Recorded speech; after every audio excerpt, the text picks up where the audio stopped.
Now, he's employed by a foreign government. He's called Bond, and he's just been arrested by the Russian police. A senior U.S. embassy official who takes that name was arrested on Saturday after taking part in an unauthorized opposition rally in central Moscow. Now, for further details, we can now cross live to our correspondent Sean Thomas there.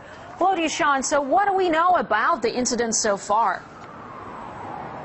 Well, it all started on Saturday at an opposition rally in central Moscow. Now, that in itself is not unusual. These rallies take place periodically. This particular rally, police say that they arrested around 50 people who were there. Opposition people say the numbers were closer to 70 people that were arrested. Police say around 100 people showed up. Opposition says around 500 people showed up. Of course, there are going to be discrepancies between these two sides.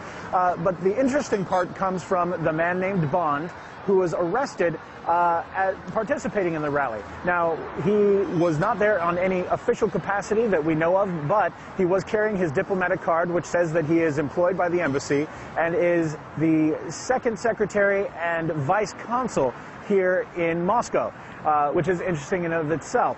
So the question arises, what is a diplomat doing at an opposition rally here in Moscow? Well, do you think the real-life Secret Services could be involved? Is it possible at all?